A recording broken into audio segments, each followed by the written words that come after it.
हर बार जब अमीर परिवार घर पर नहीं होता वह चुपचाप बाहर आकर गलत हरकतें करता है। जब उसे पता चला कि अमीर परिवार घूमने जा रहा है तो वह उत्साहित हुआ और तुरंत बेसमेंट में जाकर दोस्तों को खबर दी। उसने झूठ बोला कि वह अब याओ परिवार का दामाद है और उन्हें अगले दिन विला में जन्मदिन की पार्टी के लिए बुलाया। जैसे ही परिवार बाहर गया, नौकरानी का बेटा खुद को रोक नहीं पाया और अमीर के कमरे में जाकर कपड़े चुनने लगा। ये वे चीजें थीं जिनका सपना उसने कभी देखा नहीं था और एक ही पल में बेसमेंट में रहने वाले इस लड़के को असली दुनिया की खुशी का एहसास हुआ। उसके भाई बंधु जब सुनते हैं कि वह याओ परिवार का दामाद बन गया है तो वे उसकी खुशामद करने लगते हैं। सब्जी खरीद कर लौटी माँ ने यह देखा तो घबरा गई और तुरंत बेटे को पकड़कर पूछने लगी कि अगर यह याओ साहब को पता चल गया तो सब बर्बाद हो जाएगा। लेकिन बेटे को लगता है कि जब घर में कोई नहीं है तो वह थोड़ा मजा कर ले, इसमें क्या बुरा है। नहीं, ऐसा नहीं चलेगा। तुम उन्हें जल्दी से भगा दो। अगर याओ परिवार के लोगों को पता चल गया तो हम दोनों को जेल हो जाएगी।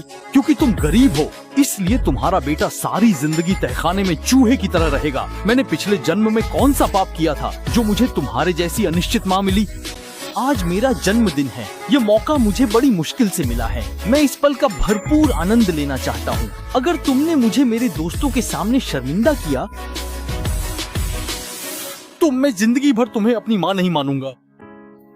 इसके बाद नौकरानी का बेटा कुछ लोगों को लेकर सबसे अमीर आदमी के कपड़ों के कमरे में गया और उन्हें कपड़े गहने चुनने को कहा। उन्होंने घर में दावत रखी लेकिन उन्हें नहीं पता था कि उड़ान के लिए तैयार बड़ी बेटी को पता चला कि उसका पासपोर्ट नहीं है। माँ को बेटी के साथ पासपोर्ट लेने जाना पड़ा। रास्ते में बड़ी बेटी बेचैन थी। उसे सुबह मिले लोगों की याद आ रही थी। लग रहा था वे उसके घर जा रहे हैं। उसने तुरंत बटलर से कहा, जल्दी घर लौटो।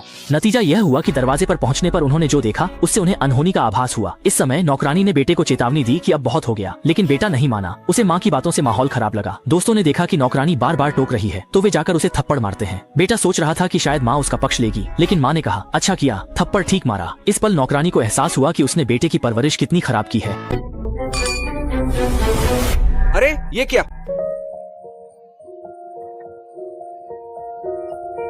हा हा हा हा हा हा हा हा हा हा हा।